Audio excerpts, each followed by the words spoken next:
주의 흰 문두가 위에서 주의 이름을 불렀나이다. 주께서 이미 나의 구성을 끊으셨사오니 이제 나의 탄식과 부르짖음에 주의 길을 가지 마옵소서. 내가 주께 아뢰를 아뢰 주께서 내게 가까이 하여 이르시되 두려워하지 말라 하셨나이다. 아멘. 오늘 말씀의 제목은 회복의 날을 위하여, 이런 제목으로 말씀을 드리겠습니다. 코로나 사태를 보면서 생각하는 바가 있습니다. 지난주에 주일 예배를 드리면서 코로나 바이러스가 우리나라는 진정세를 보이고 있는 것 같다. 며칠간 확산이 안 됐고 그렇게 얘기하는데 우리 이웃 권사님이 오늘 한 명 남았어요 이렇게 얘기했거든요. 우리가 이제 29, 30, 32 이렇게 그날 나온 것 같아요. 그때만 해도 20여 명에서 머물러 있었고 30명 정도의 수준이었었는데 일주일 사이에 20배로 늘어났습니다. 그래서 이런 상황을 보면서 참 예상하지 못한, 예측할 수 없는 일이 일어났다라는 생각을 했습니다.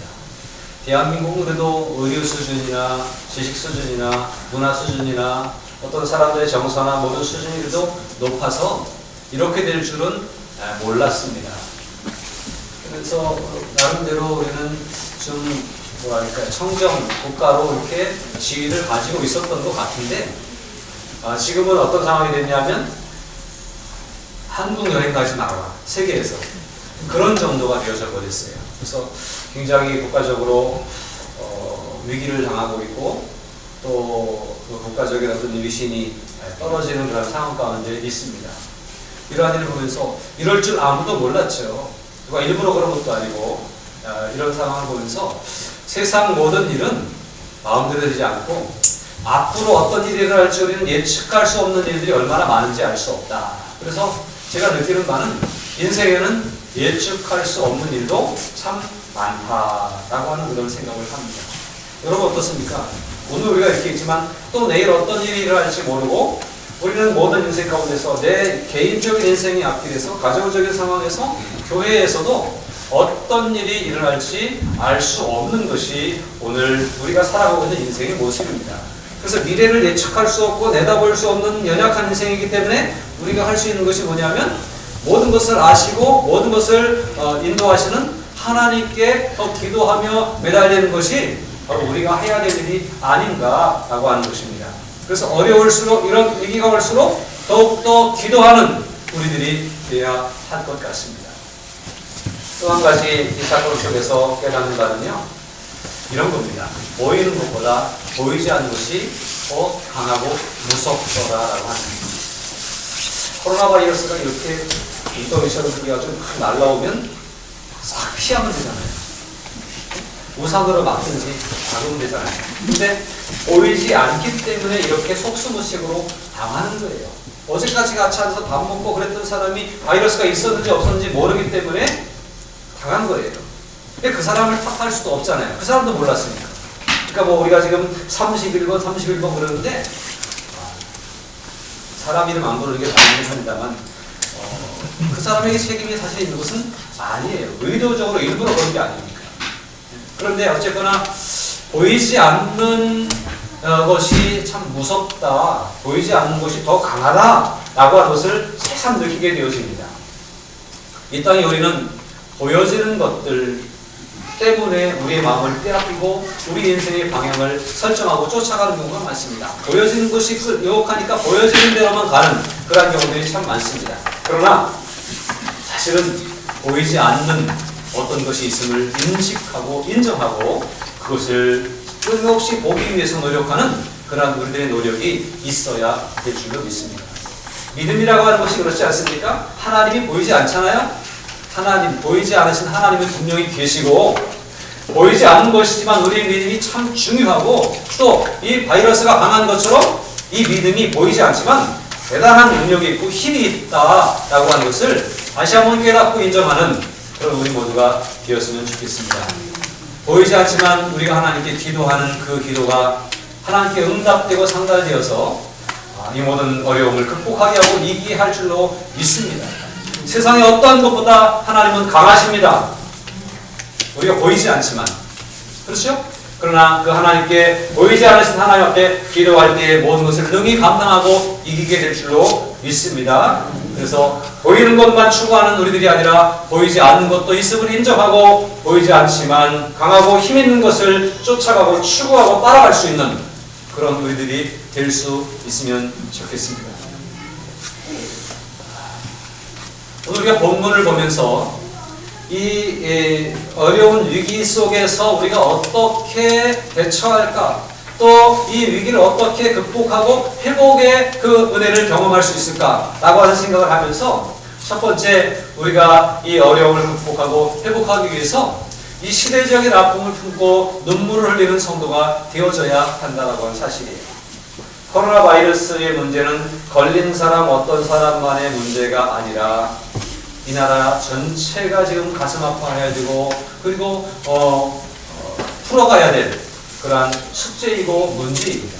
이 문제를 난 안 걸렸으니까 그러고 넘어간 것이 아니라 우리 믿음의 사람들은 이 문제가 우리 민족 전체의 큰 문제다. 국가적인 신인도가 떨어지고 여행 금지 국가로 발표가 되고 이런 상황 가운데서 우리나라가 얼마나 어렵습니까?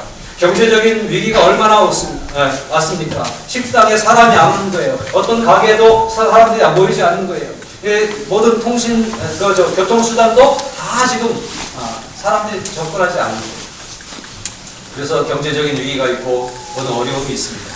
마치 예레미야 애가를 우리가 요즘 묵상하면서 예레미야가 그 멸망한 유다 땅을 바라보면서 예루살렘 성, 파괴된 예루살렘 성을 바라보면서 눈물을 흘리듯이 오늘 침체되어져 있는, 그리고 많은 이 바이러스의 문제로 공포에 휩싸여서 두려움에 떨고 있는 이 민족을 보면서 이것은 이 민족의 문제가 뿐만 아니라 이것은 내 문제임을 인식하고 함께 기도할 수 있는 그런 우리 성도들이 되어야 되겠습니다.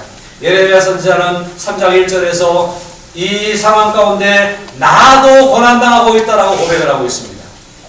그렇죠? 왕이 붙잡혀갔습니다. 백성들이 많이 끌려가고 죽임을 당합니다. 모든 성이 무너지고 집이 가옥이 다 불타버렸습니다. 예루살렘 성전마저도 완전히 해파되어 버렸습니다. 이런 상황 가운데 예레미야 아직은 목숨을 유지하고 보지하고 있지만, 그러나 나는 살았으니까 다행이다가 아니라 이 문제가, 민족의 문제가 내 문제임을 인식하고 이 문제를 위해서 눈물을 흘리고 기도하는 예레미야의 모습처럼 믿음의 사람은 이 시대를 바라보면서 간절하게 이 문제가 내 문제임을 인식하고 위하여 나라 민족을 위해서, 공동체를 위해서 기도할 수 있는 그런 우리들의 모습이 되어야 합니다. 지금 이 세상은, 특별히 대한민국이라고 하는 사회는 공동체성을 상실해가고 있는 시대에 살아가고 있습니다. 공동체가 없습니다. 내가 더 중요합니다. 나라가 어떻게 되든 나만 살면 된다라고 하는 생각이 팽배하게 자리 잡고 있고, 나만을 위해서 다른 사람을 깔아뭉개는 그런 시대 속에 우리는 살아가고 있는 것 같습니다. 그러나 적어도 믿음의 사람들은 그래서는 안 되겠습니다. 그렇게 해서 나라가 어려우면 나도 어려울 수밖에 없는 거예요. 과거에 우리나라는 나라를 빼앗기고 국권을 침탈당했던 경험들이 있습니다. 그때에 나라만 힘들었습니까? 임금님만 힘들었습니까? 온 백성이 다 힘들었습니다. 북한이 쳐들어가서 전쟁을 치르면서 한 2, 3년 전쟁을 치르면서 완전히 파괴가 되고, 그리고 폐허가 됐던 경험이 있습니다. 어떻게 다시 일어나지? 라고 생각할 만큼 다 무너졌던 그러한 기억들이 있습니다. 물론 우리들의 머릿속에 있는 거 아니에요. 저도 경험 안 했으니까. 그런데 역사 속에서 그렇지만, 그럴 때에 민족의 아픔을 가슴에 품고 기도했던 믿음의 사람들이 있었음을 기억하시기를 바랍니다. 저는 확신합니다. 이 나라가 여기까지 세워지기까지는 바로 그 어려웠던 위기에 선교사들의 도움을 받아서 복음을 받았고, 복음을 통해서 그 변화된 그리스도인들이 나라 민족을 살리기 위해서 독립운동을 했고, 위해서 기도했고, 자기를 희생해서 그 모습을 그들을 구원함으로 말미암아 이제 이 나라가 이만큼 세워졌다. 그리고 우리가 기도하면서 이 나라를 세우기 위해서 열심히 노력했기 때문에 이만큼 성장했다라고 생각이 되어집니다. 지금 잘 살게 된 나라 속에 있지만, 그러나 우리가 기도하지 않으면 언제 또 이 나라가 무너지게 될지 알 수 없습니다. 예루살렘의 황폐함을 바라보면서 선지자가 우는 이유는 그렇게 멋있던 성벽이 다 무너진 거예요. 그렇게 훌륭한 왕궁이 다 회파된 거예요. 불타버린 거예요. 그렇게 웅장하게 지어져서 하나님의 영광이 그냥 보기만 해도 영광이 드러났던 하나님의 성전이 다 처절하게 무너져 버리는 거예요. 그런 것을 볼 때에 울 수밖에 없었습니다. 여러분, 오늘 우리는 얼마나 번영된 이 대한민국을 누리고 있습니까? 그러나 한순간에 우리가 예측할 수 없는 앞길에 어떤 일이 일어날지 모르는데 이 모든 경제적인 여건도 이 번영도 하루 아침에 무너질 수도 있다고 하는 사실을 기억하면서 그러지 않기 위해서 기도하고 눈물을 흘려야 됩니다. 그런데 이 기도하고 눈물을 흘리지 못했을 때에 당했던 이런 공포와 두려움과 어려운 일을 만날 때에 코로나의 위기를 만날 때에 먼저 더 많이 기도하지 못했던 것을 회개하며 오늘 이 문제를 끌어안고 더 많이 기도할 수 있는 그런 우리들이 될 수 있기를 바랍니다. 예레미야는 48절, 49절에서 이렇게 고백합니다. 내 내 백성의 파멸로 말미암아. 이 얘기는 하나님의 딸, 하나님의 백성, 유다의 파멸, 예루살렘의 파멸을 말하는 거예요. 내 눈에는 눈물이 시내처럼 흐르도다. 내 눈에 흐르는 눈물이 그치지 아니하고 쉬지 아니하며 라고 했어요. 눈물이 그치지 않는 거예요. 파괴된 성전을 보니까 가슴 저려져서 눈물이 그치지 않는 거예요. 왕궁을 보니까 거기가 그렇게 번영을 자랑했던 왕궁인데 그거 다 없어져 버렸어요. 쓸만한 괜찮은 사람들 다 없어지고 길바닥에는 배고픔에 기근에 허덕이고 쓰러진 사람들이 절비에 있고 시체들이 여기저기 나들거려져 있는 그런 상황 가운데서 어디 하나 눈을 제대로 뜰 수가 없고 어디 하나 쳐다봐도 이 눈물이 멎을 수 없는 그런 상황 가운데서 눈물이 시내처럼 흐른다는 거 아니에요. 예레미야는 하나님의 선지자였기에 민족의 아픔을 끌어안고 이렇게 기도하는 기도의 사람이었습니다. 함께 읽습니다. 이 여호와여, 여호와여, 내가 심히 깊은 구덩이에서 주의 이름을 불렀나이다. 심히 깊은 구덩이에서 주의 이름을 불렀다는 거예요. 심히 깊은 구덩이라고 표현된 이 상황은 어떤 상황이에요? 정상적인 생활이 아닌 거예요. 완전히 저 구덩이에 빠져서 죽을까 살까를 예측할 수 없는 그런 상황이었던 거예요. 그런데 이 가운데서 주의 이름을 불렀나이다. 주께서 이미 나의 음성을 들으셨사오니 이제 나의 탄식과 부르짖음에 주의 귀를 가리지 마옵소서 하고 내가 오늘 탄식하고 부르짖고 있다고 하는 그런 표현을 하고 있습니다. 저는 이 부분을 보면서 생각합니다. 아, 부르짖고 있다고 하는, 탄식하고 또 기도하고 있다고 하는 그 얘기는 뭔가 희망을 붙잡고 있다라고 하는 생각을 했습니다. 여러분 희망을 놓치지 마십시오. 아무리 힘들고 어려운 상황 가운데서 하나님을 향해 희망을 가지고 그 하나님이 우리를 도우실 수 있음을 믿고 그분께 부르짖어 기도할 수 있는 그런 우리들이 되어야 할 것입니다. 기도하시기 바랍니다. 하나님께 부르짖으시기 바랍니다. 우리가 기도하면 우리 가정이 삽니다. 우리가 기도하면 교회가 세워집니다. 우리가 기도하면 이 나라가 이 위기 가운데 넘어갈 수가 있습니다.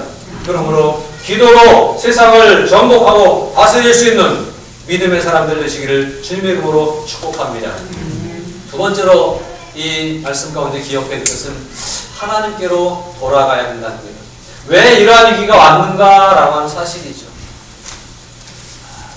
우리가 하나님 앞에 더 바로 서고 더 진실하게 정직하게 그리고 온전한 믿음으로 주님을 섬겨야 되는데 살기 좋은 세상을 살아가면서 하나님이 없어도 되는 것처럼 살아갔고 믿음이 있지만 그러나 믿음을 지키려고 하기보다는 믿음은 그냥 마치 액세서리를 걸친 것처럼 그렇게 생각했고 또 어떤 사람들은 믿음이 있는 것이 불편하게 생각되면서 살아갔던 일들이 있다라고 하는 사실입니다. 여러분은 어떻습니까? 온전히 하나님만 향하고 하나님께 우리의 목표를 두고 하나님께로 나아가는 삶을 살았습니까? 아니면 때때로 세상이 좋아서 하나님을 잊어버리고 살아간 적은 없습니까? 아니 하나님을 열심히 섬기면서도 하나님과 또 다른 것을 쫓아가며 다른 하나님을 섬기며 다른 우상을 섬기며 살았던 그러한 모습들은 우리 가운데 없습니까? 이 결과는 패망이고 멸망입니다. 그러지 않기 위해서 오늘 예레미야가 이렇게 회파된 예루살렘 성과 유다 땅을 바라보면서 하나님께 돌아가자고 권면하고 있습니다. 왜냐하면 하나님이 하나님께로 바로 서지 않았기 때문에 다만 하나님의 진노였기 때문에 그렇습니다. 우리 인생이 질병을 가지게 되는 것은 무엇 때문일까요? 가만히 생각해 보세요. 에덴 동산에서 아담과 하와가 감기가 걸렸을까요? 아담과 하와가 에덴 동산에서 무슨 문제, 질병의 문제를 안고 살았을까요? 우리가 천국 가면 거기에 고통이 있을까요? 그렇지 않잖아요. 그런데 그렇게 고난과 고통과 아픔과 질병과 많은 마음의 괴로움과 이런 것들이 오게 된 것은 범죄함 때문이었습니다. 그러므로 이 범죄함의 문제를 하나님 앞에 해결하기 위해서 지난주에도 말씀을 드렸는데 스스로 깨닫고 돌이켜 하나님께로 향할 수 있는 그러한 믿음이 우리 가운데 있어야 됩니다. 오늘 예레미야도 애가에서 이렇게 말씀합니다. 우리가 스스로 우리의 행위들을 조사하고 여호와께로 돌아가자.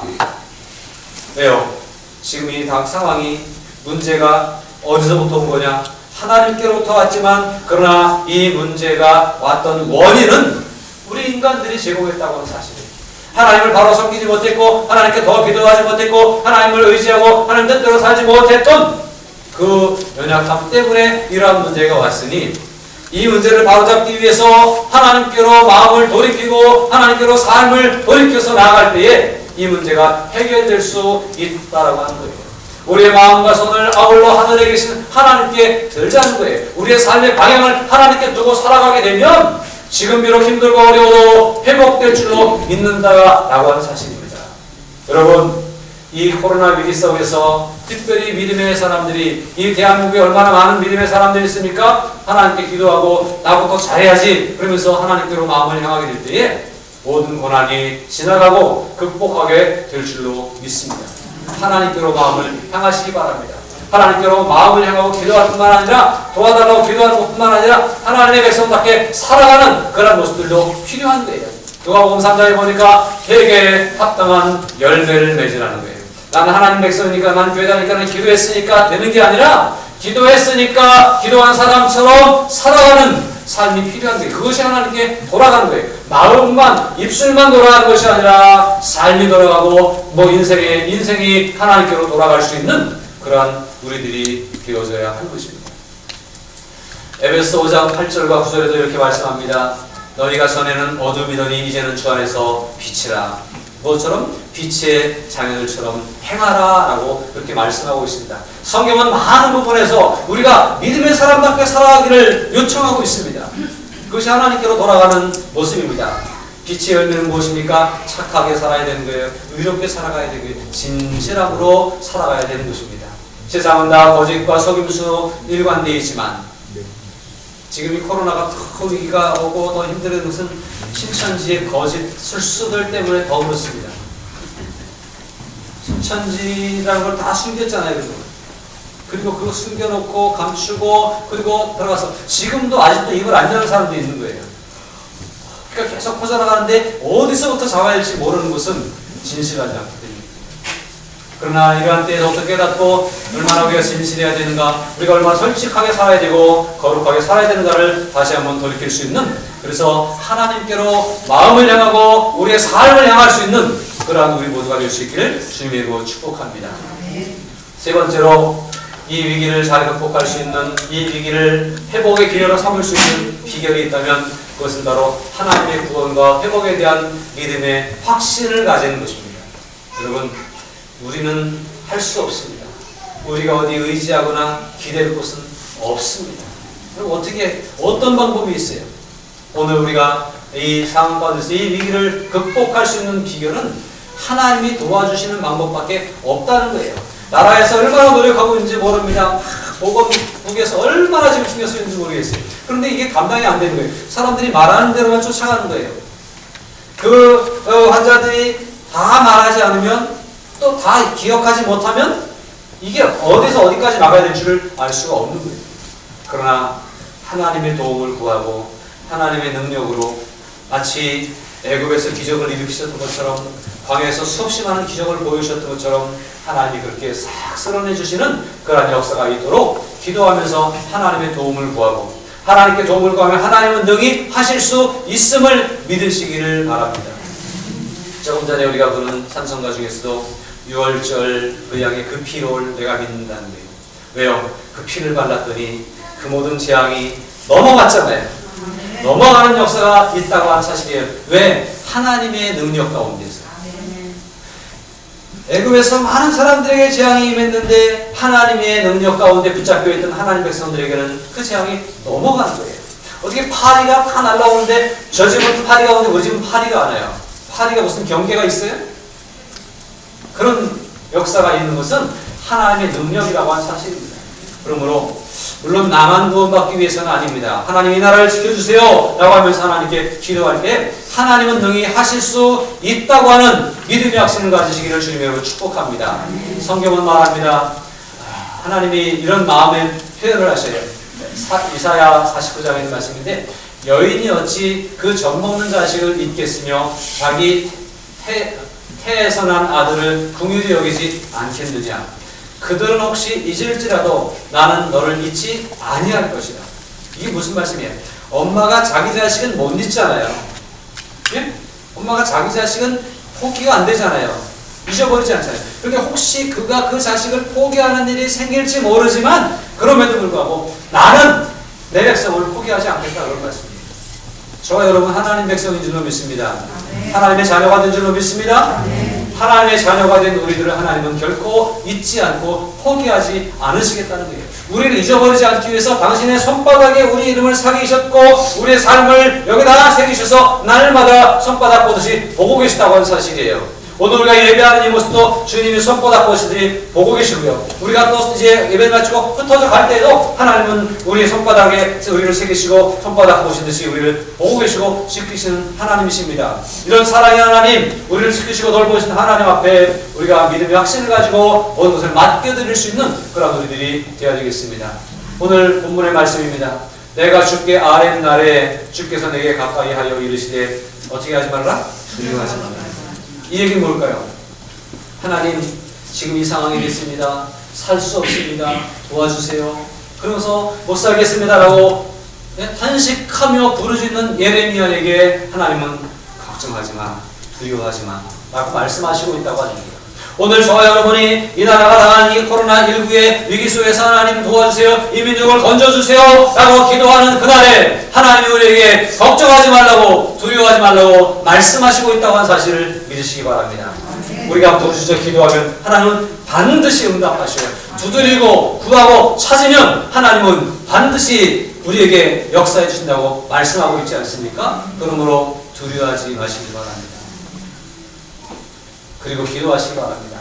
예레미야 1장에서 너는 그들 때문에 두려워하지 말라. 내가 너와 함께하여 너를 구원하리라. 나 여호와의 말이니라고 말씀하셨습니다. 하나님이 우리를 구원해 주실 것입니다.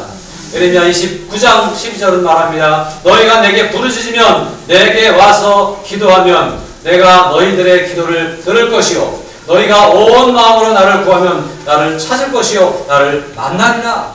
하나님께 부르짖으면 하나님이 들을 것이고 하나님을 만날 것이고 해결된다고 하는 사실이에요. 그러므로 기도하면서 이 문제를 해결받을 수 있는 우리 모두가 되어야 합니다. 욥기 23장에도 보니까요. 그러나 내가 가는 길을 그가 아시나니 그가 나를 단련하신 뒤에는 내가 순금같이 되어 나오리라 하고 말씀하고 있습니다. 왜 우리에게 위기가 있을까요? 왜 우리에게 어려움이 있을까요? 모든 사람들에게 다 어려움이 있습니다. 그러나 성도에게 있는 어려움은 우리의 믿음을 더 세우기 위한 거예요. 우리를 더 기도하게 하기 위한 거예요. 우리가 더 말씀 앞에 서기 위한 것이고 우리를 더 연단하셔서 하나님의 사람으로 하나님의 일꾼으로 굳게 세우시기 위한 하나님의 방법이기도 합니다. 그러므로 위기를 기회로 삼기 위해서 하나님 앞에 바싹 붙잡혀서 기도하고 기도로 승리함으로 더 담대한 믿음의 사람, 더 강한 믿음의 소유자가 될 수 있기를 주님의 이름으로 부탁을 드립니다. 여러분, 이런 믿음의 확신을 가지고 기도하고 이 위기 속에서 나를 더 회개하게 하고 나를 더 기도하게 하고 내가 더 하나님을 의지하게 하는 그러한 믿음으로 하나님은 우리를 찾고 계시고 부르고 계시구나 라고 하는 믿음 속에서 오늘 이 위기를 잘 극복할 수 있는 저와 여러분 될 수 있길 바랍니다. 분명히 한국교회를 향한 하나님의 경고였고 저와 여러분들을 향한 하나님의 그런 징계였습니다. 이 앞에서 우리가 더욱더 믿음에 굳게 서서 내 믿음이 흐트러지지 아니하도록 해이지 아니하도록 붙잡혀서 쓰임받는 그런 우리 모두가 되고 지나간 후에 순금같이 되어 더 견고한 믿음의 사람으로 우뚝 설 수 있는 저와 여러분 될 수 있기를 주님의 이름으로 축복합니다.